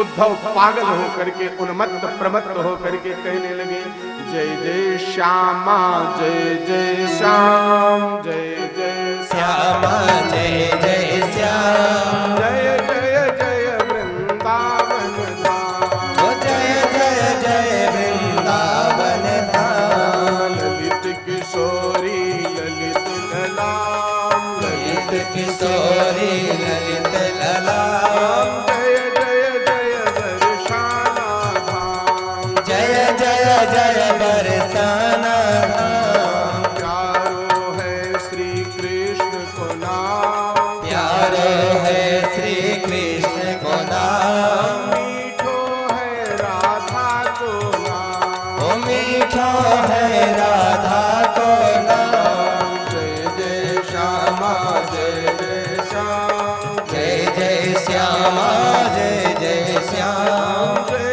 जय श्यामा, जय जय श्याम। ओ जय जय श्यामा, जय जय श्याम। बोलिए श्यामा श्याम जू की जय हो। युगल छवि का दर्शन करते हुए पैर इधर डाल रहे हैं, उधर जा रहा है। आज प्रेमा भक्ति प्राप्त हुई है। पहुंचे हैं मथुरा में, श्री कृष्ण के चरणार बिंदों में मस्तक रख करके कहने लगे, आशा मोहो चरण रेणु जुशाम हम श्याम। वृंदावने किमपि गुल्म लतौषधि नाम। आपने मुझे अपना मित्र कहा है। अगर मेरे ऊपर मैत्री धर्म का निर्वहन करना चाहते हो तो एक आस है, तमन्ना है, आरजू है, कामना है, चाहत है, इच्छा है, पूर्ण करोगे मेरी? प्रभु ने कहा क्या हुआ उद्धव? बोले आपका सखा बनने के लायक नहीं हूं, मैं गोपी और ग्वाला बनने लायक नहीं हूं, यहां तक कि गाय बछड़ा बछड़ी बनने लायक नहीं हूं। अगर इस उद्धव को मित्र मानते हो तो हे श्याम सुंदर, वृंदावने किमपि गुल्म लतौषधि नाम, वृंदावन में कहीं पर लता पता बना देना। आपके परम भक्त जब गोप गोपी ग्वाल उधर से जाएंगे, उनके चरणों की रज उड़ेगी और मुझ पर पड़ेगी तो लता पता बना हुआ उद्धव ये मुक्त हो जाएगा, आपका मित्र कहलाने का अधिकारी हो जाएगा। उद्धव ब्रह्म ज्ञान को भूल करके प्रेमा भक्ति में ओतप्रोत हो गए हैं। इधर अस्ति और प्राप्ति कंस की दो पत्नियां थी। पति की मृत्यु के बाद अपने पिता जरासंध के पास गई। जरासंध ने 17 अक्षौहिणी सेना लेकर के बार बार आक्रमण किया। भगवान श्री कृष्ण सारी सेना का संहार कर देते, उसको छोड़ देते। बलराम जी ने डांट पिलाई, इसको क्यों छोड़ते हो? बोले हम थोड़ा थोक के व्यापारी हैं और ये रिटेल का है, इसलिए पता नहीं कौन जीव कहां का पड़ा हुआ है, श्रापित अनुग्रहित ऋषि मुनियों से सबको एकत्रित करके ले आता है भ्राताश्री और इकट्ठे में निपटा देता हूं, नहीं सबको ढूंढना पड़ेगा। 18वीं बार आक्रमण किया। आज की कथा में थोड़ा आधा घंटा समय आपका और लूंगा। आपके जब विवाह की चर्चा होती है तो समय पर बारात जाती है क्या? बताओ हाथ उठा करके, कौन है जिसकी समय पर बारात गई? विवाह में तो लेट होता है ना, तो इसलिए आज थोड़ा सा कथा में समय आपका ले रहा हूं। फिर भी जल्दी कोशिश करूंगा कि विवाह करा दूं, लेकिन कन्हैया की इच्छा है, वो भी सोचता है सूर्य थोड़ा ढल जाए तब थोड़ा धमाल मचे तो अच्छा है। विवाह है ना, बारात आएगी। तो अस्ति प्राप्ति जब कंस की पत्नियां गई, जरासंध ने 17 बार अक्षौहिणी सेना लेकर के आक्रमण किया, हर बार मात खा करके चला गया। 18वीं बार सेना लेकर के आया, दो तरफ से शत्रु आ गए। वरदान प्राप्त हुआ ब्रह्मा जी से, काल यवन आया, एक तरफ से आक्रमण किया और दूसरी तरफ से जरासंध। जब विपत्ति में दोनों तरफ से फंस जाओ तो मैदान छोड़ देना चाहिए। ये समर्थ सर्वज्ञ विभु व्यापक ब्रह्म अनीह अंतर्यामी अजेय अविनाशी ने किया है। देश काल परिस्थितियों के अनुसार जीना सीखो। आज परब्रह्म परमात्मा जरासंध से युद्ध करते हुए और मैदान छोड़ करके पलायन कर गए। विश्वकर्मा को आज्ञा दिया समुद्र के मध्य में दिव्यपुरी का निर्माण करो। योग माया को आज्ञा दिया सोते हुए सारे ब्रजवासियों को द्वारिका पहुंचा दो ब्रज क्षेत्र से। लीला हो गई। इधर भगवान को जरा भागता हुआ देख करके जरासंध ने गिरिराज पर्वत पर चढ़ते हुए देखा तो आग लगा दिया। सोचा जल करके भस्म हो गए। काल यवन ने देख लिया, भागते हुए पीछा कर लिया। राजस्थान की पावन धरती धौलपुर में मुचकुंद गुफा है, जहां पर राजा मुचकुंद देवताओं से आज्ञा लेकर के युद्ध की थकान मिटाने के लिए लेटे हुए थे। देवताओं ने आशीर्वाद दिया था, जो आपकी निद्रा भंग करेगा वो आपके नेत्रों की ज्योति से जल करके भस्म होगा। सर्वांतर्यामी ब्रह्मा के वरदान को सार्थक करने के लिए ब्रह्मा जी ने काल यवन को वरदान दिया था, जो तुम्हारे सामने से युद्ध करेगा उसकी आधी शक्ति तुम्हारे में आ जाएगी। इसलिए भगवान काल यवन से युद्ध नहीं किए गए। अपना पीतांबर राजा मुचकुंद के ऊपर डाले, कोने में छिप करके खड़े हो गए और काल यवन ने सोचा कि प्रभु सो रहे हैं, खींच करके लात मारा, चरण प्रहार किया और काल यवन के सामने मुचकुंद की नेत्र ज्योति प्रकट हुई, जल करके धू धू करके भस्म हो गया। प्रभु के कमलायत लोचन का दर्शन किया, सुंदर स्वरूप का दर्शन करके स्तुति किया मुचकुंद महाराज ने और बद्रिका आश्रम की यात्रा किया। भगवान वहां से सीधे पहुंचे हैं। राजाधिराज महाराज देवताओं से अभिनंदित वंदित होते हुए शंख तोर्य नगाड़ा घंटा बजा है और प्रभु श्री कृष्णचंद्र आनंद कंद ब्रज चंद्र का द्वारिकाधीश की सुधर्मा सभा में राज्याभिषेक हुआ है। बोलिए द्वारिकाधीश भगवान की जय हो, द्वारिकाधीश भगवान की जय हो। द्वारिकाधीश के रूप में विराजमान हुए प्रभु एक दिन ज्येष्ठ भ्राता बलराम जी को बुलाए। बोले तुम हमारे मार्ग में बहुत बड़े बाधक हो। बोले कन्हैया ऐसी बात क्यों करता है लाला। बोले तुम्हारा एक विवाह होना है, जल्दी से कर करके निपटो, हमारी लाइन थोड़ा लंबी है। कहां कहां से किसको किसको खोज के लाना है, विलंब क्यों कर रहे हो। बोले दायरी के जब कोई लड़की वाला आवे तो बोले लड़की मत कहो, आज शब्द बदल गए हैं ना, लड़की और लड़का। लड़की माने जो लड़ झगड़ करके की अपने कब्जे में ले ले, लाकर वाली, वो क्या कहलाती है, लड़की। और लड़का किसको कहते हैं, जो लड़ झगड़ करके का माने कमाई पर कब्जा कर ले। खूब जोड़ जोड़ करके रखो, बुढ़ापे के लिए काम आएगा। और वो ये न प्रकारेण सारी कमाई आपकी छीन ले, उसका नाम है लड़का। पहले कौन होते थे, पुत्र और पुत्री। पुम नामक नरक से जो त्राण देता था वो पुत्र था, और जो 3 कुलों को पवित्र कर दे वो पुत्री थी। आपने शब्द बदल दिया तो अर्थ बदल गया, मायने बदल गए, क्योंकि गलती आपकी है। भगवान श्री कृष्ण द्वारिकाधीश ने कहा पहले भाषा संभालो, पुत्री वाला कोई आवे पिता। बोले कन्हैया बुला। उसी समय भगवान की प्रेरणा से इक्ष्वाकु कुल में जन्मे हुए महाराज रेवत, उनके पुत्र थे ककुदमी। ककुदमी की पुत्री थी रेवती देवी। अपनी पुत्री के विवाह की चिंता करके ब्रह्मा जी के पास पहुंच गए। मेरी कन्या के लिए योग्य वर आपने कौन सा निर्धारित किया है। वहां नाच गाना हो रहा था। बोले युग समाप्त हो गया, तुम्हारा नाम लेवा कोई नहीं रहा। द्वापर युग की अवसान वेला है, सांध्य वेला है। कृष्णचंद्र परमानंद आनंद कंद ब्रज चंद्र के ज्येष्ठ भ्राता बलरामी आपकी कन्या के योग्य वर हैं, जाइए जल्दी। आए, ककुदमी जी ने विवाह प्रस्ताव रखा, लड़की देखने के लिए, पुत्री को, उस कन्या को देखने के लिए गए। बलराम जी आके कन्हैया से कहे कान्हा बड़ा गड़बड़ मामला है। बोली क्या। बोले मैं हूं 12 हाथ का और तेरी भाभी है 27.5 हाथ की। अगर फेस टू फेस बात करना चाहूं तो बड़ा मुश्किल हो जाए। वो त्रेता युग की देवी थी और ये द्वापर युग के थे, तो इतना डिफरेंस था। आजकल तो बहू खोजने जाते हैं तो इंच टेप लेकर के ढूंढते हैं, तभी तो बराबरी करेगी, नहीं तो कैसे बराबरी करेगी। दहेज लेकर के जो बहू आएगी वो तो यही करेगी। दिल्ली की एक घटना है, करोड़ों रुपए दहेज में लिया पिता ने विवाह में, तो लड़की के पिता ने शर्त रख दिया मेरी बेटी कभी भी चाय नहीं बनाएगी, भोजन नहीं बनाएगी, झाड़ू पोछा नहीं लगाएगी, और अगर वो 10 बजे तक सोएगी तो कोई भी डिस्टर्ब नहीं करेगा। करोड़ों रुपए दहेज में ले लिए। एक दिन घर में साफ सफाई करने वाली नहीं आई। अब बेटा और माता जी दोनों लड़ रहे थे, माँ बेटे। माँ कह रही है बेटे से कि बहू को उठा। बोले कैसे उठाऊं, वो रणचंडी प्रकट हो जाएगी, मेरा खोपड़ा फोड़ देगी।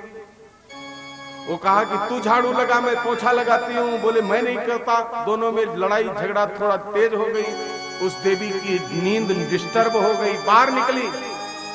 इडियट कहीं के, क्यों लड़ रहे हो तुम दोनों, 2 इडियट्स। बोले आज झाड़ू पोछा करने वाला नहीं आया। बोले इसमें लड़ने की क्या बात है, तू झाड़ू लगा ले, तू पोछा लगा ले, नींद में डिस्टर्ब मत करना, मुझे सोने दो। तो अगर दहेज लेते हो तो ऐसे बहू मिले तो कोई गलत बात नहीं है। दहेज लेने का मतलब हुआ बेटे को बेच देना। महाराज ककुदमी ने कुछ भी दहेज नहीं दिया है, कन्या केवल दिया है और कुछ नहीं दिया। कुछ था ही नहीं उनके पास, क्या दे। पिता अपनी इच्छा से दे दे पुत्री के लिए वो दोष नहीं है, लेकिन मांगो तो बेचना हो गया। आज बलराम जी को धीरे से बुलाए, बोले सारा उपाय है, सॉल्यूशन समाधान मैं बताता हूं। आपका ऑटोमेटिक हल है ना, उसको सिर में फंसाओ और ठक से मूसल से मारो, छोटी हो जाएगी। लेकर के गए, बोले अकेले में बात करना चाहता हूं। मूसल फंसाए और हल फंसाए, मूसल से ठक से किया। रेवती मैया एक हाथ बड़ी रह गई। बोले कन्हैया अभी भी मामला बैठा नहीं। बोले अब ज्यादा नाटक मत करो, जिसकी बहू बड़ी उसके भाग्य बड़े।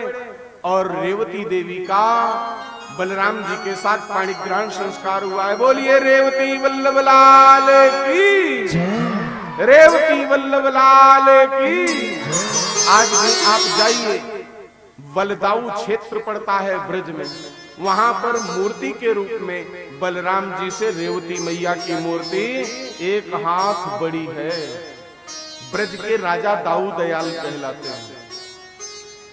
रेवती जी के साथ संकर्षण भगवान का विवाह हुआ। इधर राजा भीष्मक की कन्या देवी रुक्मिणी ब्राह्मणों से प्रभु के गुणानुवादों को सुना है और मन ही मन पति के रूप में वर्ण कर लिया है। पिता भी चाहते थे कि कृष्णचंद्र द्वारिकाधीश के साथ मेरी पुत्री का विवाह हो, लेकिन ज्येष्ठ भाई जो था रुक्मिणी जी का, रुक्मी, उसको ये बात नागवार गुजरी। अहीर का छोकरा, चोर, उचक्का, दूसरे के धन को छीनने वाला, अपने निरपराध मामा कंस को मारने वाला मेरा बहनोई नहीं बन सकता है। जिसने भी उसका पक्ष लिया उसका सिर कलम कर दूंगा। जिसके माँ बाप का पता नहीं है, एक जन्म में कोई कहता है देवकी नंदन, कोई कहता है यशोदा नंदन, कोई कहता है वसुदेव नंदन, कोई कहता है नंद नंदन, ऐसे के घर में मेरी बहन नहीं जाएगी। अपने अभिन्न मित्र शिशुपाल को बुलाया। बारात सज धज करके आई है। सुंदर सुरा सुंदरी का सेवन होने लगा। रुक्मिणी जी बैठ करके और अपनी सखियों से चर्चा कर रही हैं। इस शिशुपाल का वर्ण नहीं करूंगी, मैं अपने प्राण त्याग दूंगी, ये हीरा की अंगूठी चबा लूंगी, छत से छलांग लगा दूंगी। भाभी धर्मात्मा थी, बोले शिशुपाल का वर्ण नहीं करोगी वो तो ठीक है, लेकिन श्याम सुंदर के पास संदेशा नहीं भेजोगी तो कैसे प्रभु आएंगे। एक ब्राह्मण देवता को बुलाया और सुंदर प्रेम पत्रिका लिखा है। इस प्रेम पत्रिका में अभद्र भाषा नहीं है, इसलिए एक श्लोक सुनिए। रुक्मिणी जी के भाव कितने सुंदर हैं कि श्रुत्वा गुणान् भुवन सुंदर शृण्वतां मे निर्विश्य कर्ण विवरैर्हरतोंगतापम्। हे गोविंद, त्रैलोक्य सुंदर आपका स्वरूप है। ये ब्राह्मणों के मुख से हमने सुना और अपने कान रूपी दोने से हृदय रूपी कटोरे में आपके रूप माधुर्य को मैंने भर लिया है। यदि आप अगर मुझे न प्राप्त हुए तो मैं अपने प्राणों को त्याग दूंगी। और सिंह के भाग को जैसे श्रृगाल ले जाता है वैसे ही बदनामी मेरी नहीं आपकी होगी। ये सिंह का भाग श्रृगाल कैसे ले गया महाराज? एक जंगल में एक सियार की सियारिन गर्भवती थी, प्रसव पीड़ा उसको होने लगी। उसने कहा सुनो जी, कोई अच्छी जगह तलाशो जिसमें मैं बच्चों को जन्म दे सकूं। सियार ले जाकर के एक सिंह की मांद में बैठा दिया, बच्चों का जन्म हो गया। सिंह खा पी करके कहीं सोया पड़ा था, आज वो उठा है, जागृत हुआ और चिल्लाते हुए आया तो शेर को आते हुए देख करके सियारिन बोली, देखो जी शेर आ गया, अब क्या करें, इन छोटे बच्चों को लेके कहां जाएं? तो शेर ने जाकर के एक सरोवर में जो रंग बिरंगा था स्नान किया, रंगा सियार बन गया और हाथ पैर फैला करके खड़ा हो गया। बोला जब मैं बोलूं कि बच्चे क्यों रो रहे हैं तो अंदर से आवाज लगाना कि शेर का मांस खाने के लिए मांग रहे हैं, बस काम बन जाएगा। शेर जैसे ही मांद के नजदीक आया, रंगा सियार हाथ पैर लंबा चौड़ा किए खड़ा था। बोले बच्चे क्यों रो रहे हैं? बोले शेर का मांस खाने को मांग रहे हैं। शेर बेचारा दुम दबा करके भगा। बाप रे बाप, मुझसे भी कोई बलवान आ गया जो मेरा मांस खाने के लिए आया। उसको मिल गया बेचारा बंदर। बोले राजन क्यों भगे जा? तो बानर ने कहा हमारी पूंछ में अपनी पूंछ को बांधो और चलते हैं। देखा बानर आगे आगे, शेर पीछे पीछे आ रहा है। शिकार ने फिर से सिखाया सियारिन को। बोले बच्चे क्यों रो रहे हैं? जब पूछूं तो कह देना शेर का मांस खाने को मांग रहे हैं। तो मैं बोलूंगा बांदर मामा लेके आ रहे हैं। तुम कहना बहुत अच्छा बहुत अच्छा। जैसे ही बानर और शेर समीप में पहुंचे, सियार कहा बच्चे क्यों रो रहे हैं? बोले शेर का मांस खाने को मांग रहे हैं। बोले कह दो उनके प्यारे बंदर मामा शेर का मांस लेके आ रहे हैं। उसने अंदर से कहा बहुत अच्छा बहुत अच्छा। शेर के कानों में आवाज सुनी और ले पछाड़ी दौड़ लगाया शेर, और बेचारे बंदर की पूंछ टूट गई। तो वही आज रुक्मिणी जी कह रही हैं, शेर का भाग कहीं सियार न ले ले। शिशुपाल मेरी दृष्टि में सियार है। ब्राह्मण देवता लेकर के गए, पत्रिका को पहुंचाया।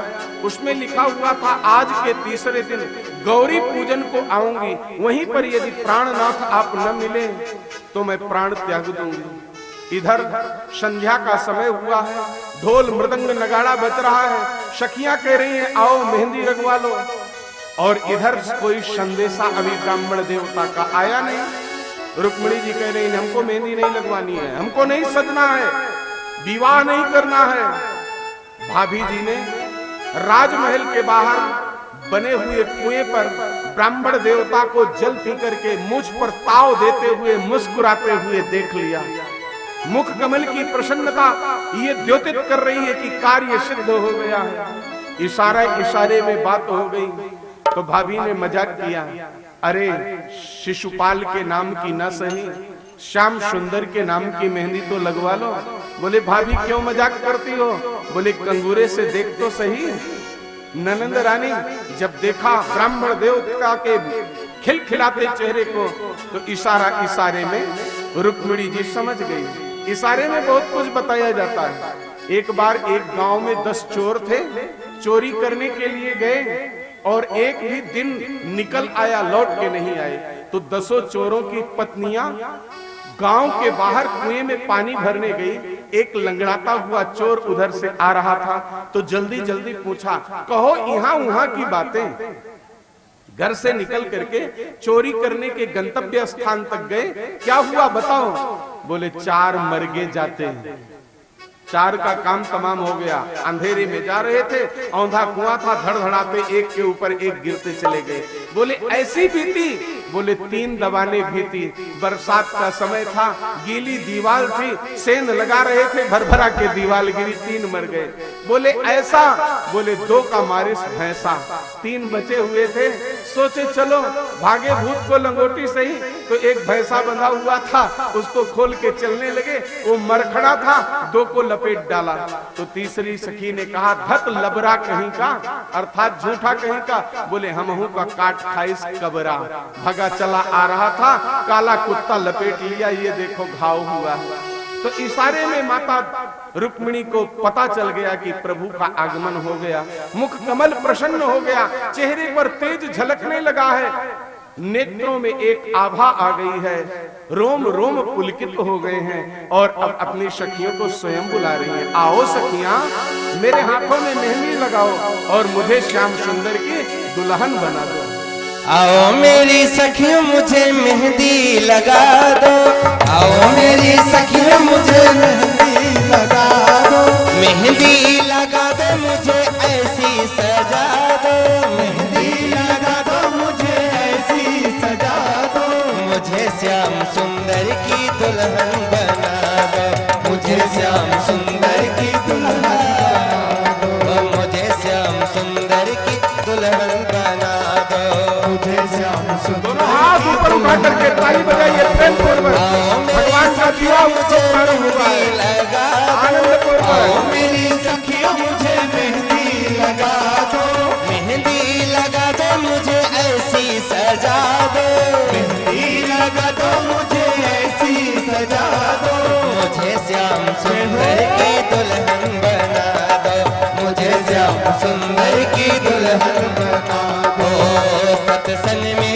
मेरी बात चलाई, सत्संग में मेरी बात चलाई। सतगुरु ने की मेरी सगाई, सतगुरु ने मेरी सगाई। उनको बुला के हाथ लेवा तो करा दो, उनको बुला के हाथ लेवा तो करा दो। मुझे श्याम सुंदर की दुल्हन बना दो, मुझे श्याम सुंदर की दुल्हन बना दो। आओ मेरी सखियों मुझे मेहंदी लगा दो, आओ मेरी सखियों मुझे मेहंदी लगा दो। मेहंदी लगा दो मुझे ऐसी सजा दो, मेहंदी लगा दो मुझे ऐसी सजा दो। मुझे श्याम सुंदर की दुल्हन बना दो, मुझे श्याम सुंदर की दुल्हन बना दो। ऐसी ओढ़ चुनरी जो रंग नाही छूटे, ऐसे ओढ़ चुनरी जो रंग नाही छूटे।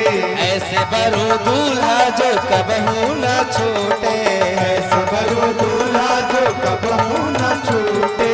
आज मेरी मोतियों से मांग सजा दो, आज मेरी मोतियों से मांग सजा दो। आज मेरी मोतियों से मांग सजा दो, आज मेरी मोतियों से मांग सजा दो।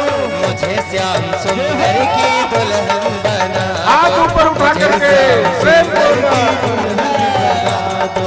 आओ मेरी सखियों मुझे मेहंदी लगा दो, आओ मेरी सखियों मुझे मेहंदी लगा दो। मेहंदी लगा दो मुझे ऐसी सजा दो, मेहंदी लगा दो मुझे ऐसी सजा दो।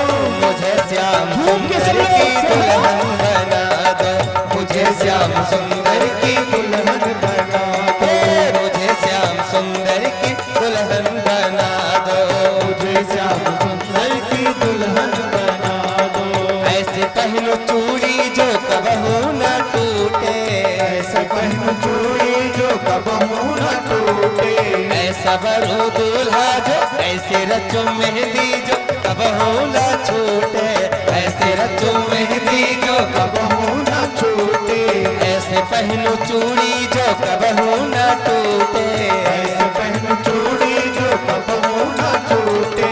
ऐसे रचो मेहंदी जो कबहू न छूटे, ऐसे रचो मेहंदी जो कबहू न छूटे। अटल सुहाग की बिंदिया लगा दो, अटल सुहाग की बिंदिया लगा दो। अटल सुहाग की बिंदिया लगा दो, अटल सुहाग की बिंदिया लगा दो। मुझे श्याम सुंदर की दुल्हन बना दो, मुझे श्याम सुंदर की दुल्हन बना दो। आओ मेरी सखियों मुझे मेहंदी लगा दो, आओ मेरी सखियों मुझे मेहंदी लगा दो। मेहंदी लगा दो मुझे ऐसी सजा दो, मेहंदी लगा दो मुझे ऐसी सजा दो। मुझे श्याम सुंदर की दुल्हन बना दो, मुझे श्याम सुंदर की दुल्हन बना दो, मुझे श्याम सुंदर की दुल्हन बना दो, मुझे श्याम सुंदर की दुल्हन बना दो। भक्ति का सुरमा मैं आंखों में लगाऊंगी, भक्ति का सुरमा मैं आंखों में लगाऊंगी। दुनिया से नाता तोड़ा उनकी हो जाऊंगी, दुनिया से नाता तोड़ा उनकी हो जाऊंगी। दुनिया से नाता तोड़ा उनकी हो जाऊंगी। दुनिया से नाता तोड़ा उनकी हो जाऊंगी। आज मेरी मोतियों से मांग सजा दो, आज मेरी मोतियों से मांग सजा दो। आज मेरी मोतियों से मांग सजा दो, आज मेरी मोतियों से मांग सजा दो। मुझे श्याम सुंदर की दुल्हन बना दो, मुझे श्याम सुंदर की दुल्हन बना दो, मुझे श्याम सुंदर की दुल्हन बना दो, मुझे श्याम सुंदर की दुल्हन बना दो। बांध के घुंघरू मैं उनको रिझाऊंगी, बांध के घुंघरू प्यारे उनको रिझाऊंगी। बांध के घुंघरू मैं उनको रिझाऊंगी, बांध के घुंघरू मैं उनको रिझाऊंगी। लेके एक तारा मैं श्याम श्याम गाऊंगी, एक तारा मैं श्याम श्याम गाऊंगी, बोल के एक तारा मैं श्याम श्याम गाऊंगी, एक तारा मैं श्याम श्याम गाऊंगी। सखियों को बुला के विदा तो करवा दो, सखियों को बुला के विदा तो करवा दो, सखियों को बुला के विदा तो करवा दो, को बुला के विदा तो करवा दो। मुझे श्याम सुंदर की दुल्हन बना दो, मुझे श्याम सुंदर की दुल्हन बना दो। आओ मेरी सखियों मुझे मेहंदी लगा दो, आओ मेरी सखियों मुझे मेहंदी लगा दो, मेहंदी लगा दो मुझे ऐसी सजा दो, मेहंदी लगा दो मुझे ऐसी सजा दो। मुझे श्याम सुंदर की दुल्हन बना दो, मुझे श्याम सुंदर की, मुझे श्याम सुंदर की दुल्हन बना दो, मुझे श्याम सुंदर की दुल्हन बना दो, मुझे श्याम सुंदर की दुल्हन बना दो, मुझे श्याम सुंदर की दुल्हन बना दो। बोले बाल कृष्ण लाल की जय हो, द्वारिकाधीश भगवान की जय हो। भैया, बंधुओं, देवियों, सज्जनों, अब आगे वाले भजन में दो पक्ष रहेंगे। दो दूल्हे बन के आए हैं, एक के साथ बाराती नहीं आए हैं और एक पूरी बारात लेके आई है। जो बारात लेके आया है वो दूल्हा मायूस होके जाएगा। अब आपको सोचना है कि शिशुपाल के साथ बाराती बनोगे, मायूस होके बैठे रहोगे, या सर्वेश्वर श्री कृष्ण के बाराती बनोगे, विवाह में आनंद पूर्वक नाचोगे, गाओगे, घूमोगे, उत्सव मनाओगे।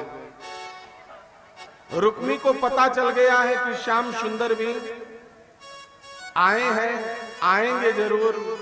रुक्मिणी ने ये न प्रकार संदेशा भेजा होगा, इसलिए गौरी पूजन को जब जा रही है रुक्मिणी मैया, तो बहुत बड़ी सेना को लगा दिया, सैनिकों की दीवार खड़ा कर दिया, बड़े बड़े बलवानों की, अस्त्र शस्त्र से तैयार हैं। अगर कृष्ण दिखाई पड़े तो उसका वध कर देना, मेरी बहन को लेकर के न जाने पावे।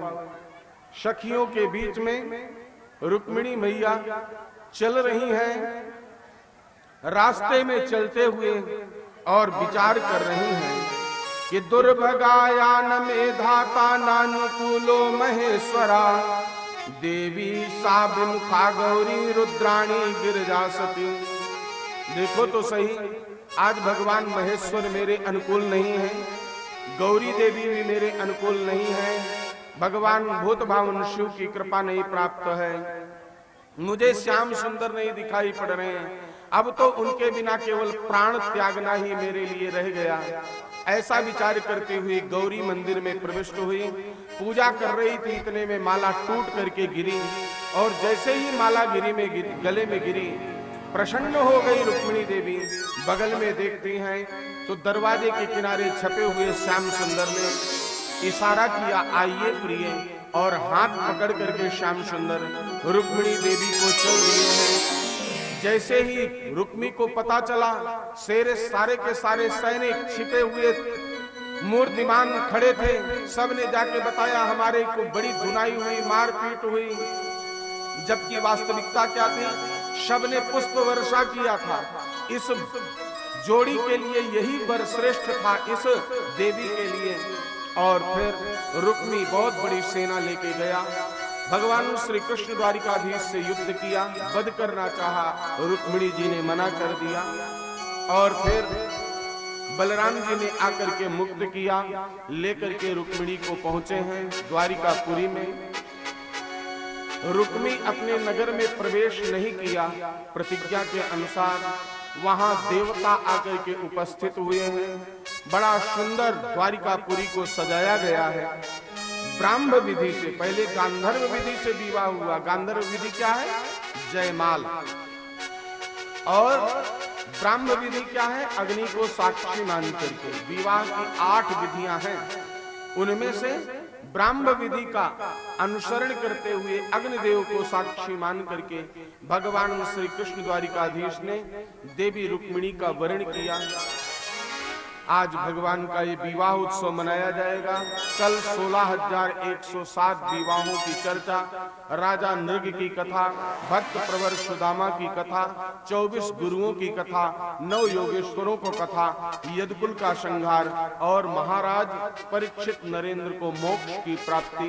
कथा का विश्राम 2 बजे से और 5 साढ़े 5 बजे तक प्राप्त होगा। परसों हवन यज्ञ भंडारा होगा। प्रभु का गुणगान गाते हुए जो जीवन व्यतीत हो वही जीवन श्रेष्ठ है। आपके क्षेत्र में 2 अप्रैल से 9 अप्रैल तक श्रीमद् भागवत की कथा गोस्वामी तुलसीदास जी की जन्मस्थली राजापुर ग्राम में बिल्कुल उनके मंदिर के पास में होगी। आप लोग वहां भी लाभ ले सकते हैं। और इस क्षेत्र के नजदीक में बाकी तो कथाएं हर महीने हैं, लेकिन शुक्र तीर्थ में है कथा श्रीमद् भागवत की 108 विद्वानों के द्वारा पारायण किया जाएगा 23 मई से और 30 मई तक। इसके अलावा दिल्ली में है कथाएं, वहां आप नहीं पहुंच पाओगे। आपके नजदीक ही कुंडा के पास में संभावना है कि 19 अप्रैल से संभवतः राम कथा होगी। आप लोग जीवन को धन्य कर सकते हैं। आइए रुक्मिणी मंगल विवाह में प्रवेश करते हैं। अग्निदेव प्रकट हुए, उनको साक्षी मान करके बलराम जी ने कन्या रूप में मान करके रुक्मिणी जी को पाणिग्रहण संस्कार किया है। देवता आकाश मार्ग में स्थित है, नगाड़े ढोल बजने लगे और भगवान का पाणिग्रहण संस्कार हो करके सुंदर गीत वाद्य नृत्य। मुकुट सिर मोर का मेरे चित चोर का, मुकुट सिर मोर का मेरे चित चोर का, तूने सरसार के कटिल है कटार से, तूने सरसार के कटिल है कटार से। मुकुट सिर मोर का मेरे चित चोर का, मुकुट सिर मोर का मेरे चित चोर का,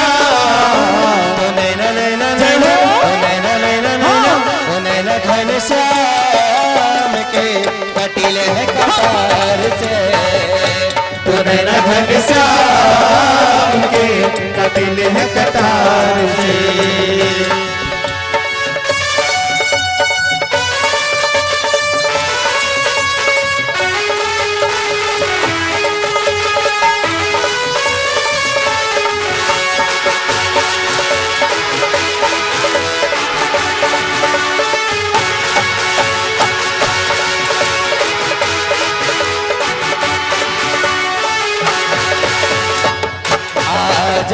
भर लो तुझे अपनी ही बाहों में, आजा के भर लो तुझे अपनी ही बाहों में, आजा छुपा लो तुझे अपनी निगाहों में, आजा छुपा लो तुझे अपनी निगाहों में, आजा मैं भर लो तुझे अपनी निगाहों में, आजा के भर लो तुझे अपनी निगाहों में। दीवानों ने पुकार के कहा है विचार के, दीवानों ने पुकार के कहा है विचार के, संसार के कटिल है कटार से, घन श्याम के कटिल है कटार से।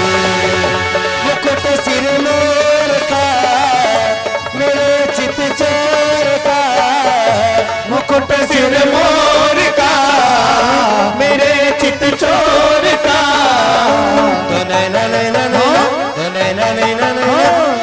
घन श्याम के कटिल है कटार से, घन श्याम के कटिल है कटार से।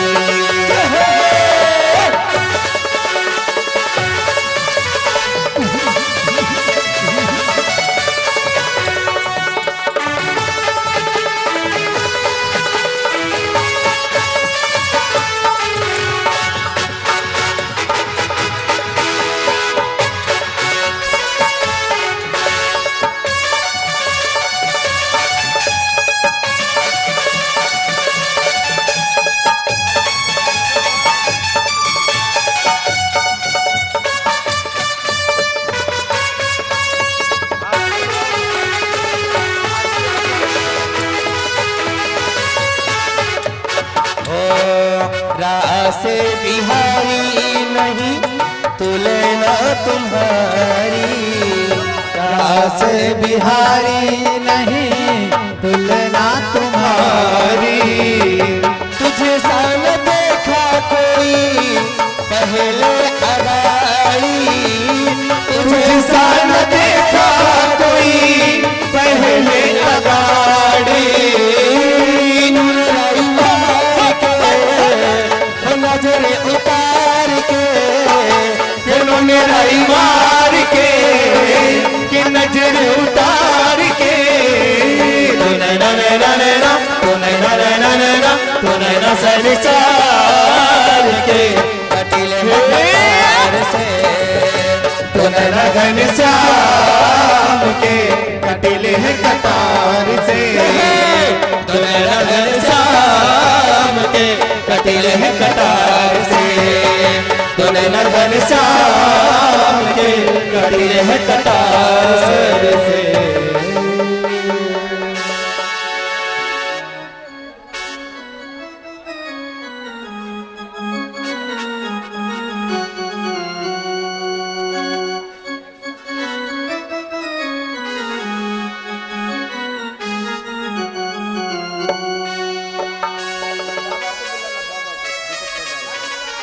चंद्रमा मन सो जात चक्षो सूर्यो अजायत श्रोत्राद्वायुश्च प्राणस्य मुखादग्निरजायत।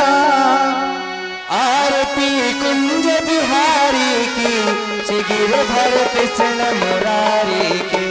आरती कुंज बिहारी की श्री गिरधर कृष्ण मुरारी की। आरती कुंज बिहारी की श्री गिरधर कृष्ण मुरारी की। आरती कुंज बिहारी की श्री गिरधर कृष्ण मुरारी की।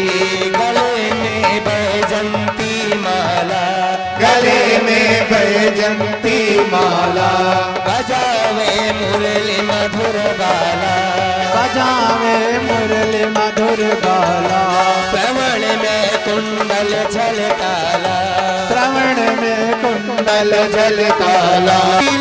चंद्र सी जल ललित छवि श्यामा प्यारी की श्री गिरधर कृष्ण मुरारी की। आरती कुंज बिहारी की श्री गिरधर कृष्ण मुरारी की। आरती कुंज बिहारी की श्री गिरधर कृष्ण मुरारी की। आरती कुंज बिहारी की श्री गिरधर कृष्ण मुरारी की।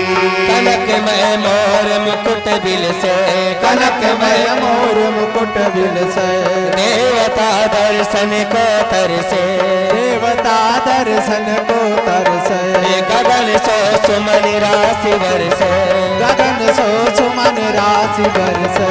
बजे मुर चंद डालली संग मधुर मृदंग अतुल रति गोप कुमारी की श्री गिरधर कृष्ण मुरारी की।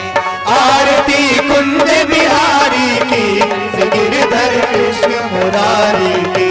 जहाँ से प्रकट भई गंगा जहाँ से प्रकट भई गंगा कलश कलिहारिणी श्री गंगा कलश कलिहारिणी श्री गंगा।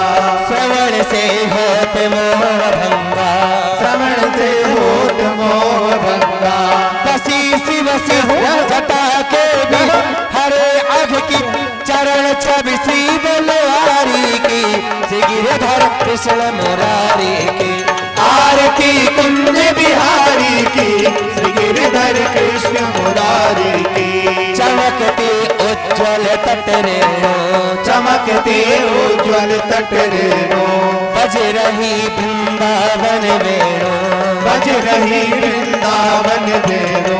चहो दिस गोप ग्वाल धेनु चहो दिस गोप ग्वाल धेनु। हसत मृदु मंद आंदोली चंद कटत भव फंद तेर सुन पील भिखारी की श्री गिरधर कृष्ण मुरारी की। आरती कुंज बिहारी की श्री गिरधर कृष्ण मुरारी की। ललित छवि श्यामा प्यारी की श्री गिरधर कृष्ण मुरारी की। ललित छवि श्यामा प्यारी की श्री गिरधर कृष्ण मुरारी की। अतुल रति गोप कुमारी की श्री गिरधर कृष्ण मुरारी की, अतुल रति गोप कुमारी के, श्री गिरधर कृष्ण मुरारी की। आरार्तिक्यं समर्पयामि आरार्तिक्यांते जलिं शीतलीकरणै पुष्पै दीपाभिवन्दनं हरिः ओम् यत्नेन यत्नमय जन्त देवास्तानि धर्माणि प्रथमान्या सन्नातेह नागं महिमाना सजन्त सर्वपूर्वेशाद्याः सन्ति देवा ॐ नारायणाय विद्महे वासुदेवाय धीमहि तन्नो विष्णु प्रचोदयात् ॐ महालक्ष्मै च विद्महे विष्णुपत्न्यै च धीमहि तन्नो लक्ष्मी प्रचोदयात् श्रीवन्ते कामकुल चाम्पक पाटलाजये पुन्नागजाधिकलवे ललसाल पुष्पै बिल्वा प्रवाल तुलसी दल मंजरेवे त्वां पूजयामि जगदे स्वर में प्रसीद नाना सुगंध पुष्पाणि यथा कालोद्भवानि च पुष्पांजलिर्मया दत्तं गृहाणि परमेश्वर मंत्र पुष्पांजलिं समर्पयामि नमस्करोमि प्रणमामि।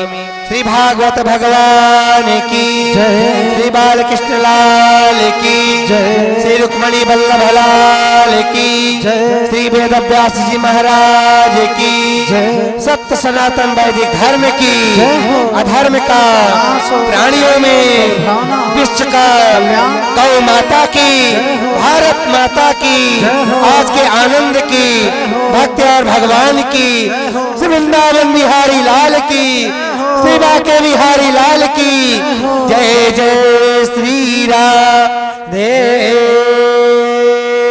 श्याम। सर्वे भवन्तु सुखिनः सर्वे सन्तु निरामया सर्वे भद्राणि पश्यन्तु मा कश्चित् दुःखभाग् भवेत्। ओम शांति।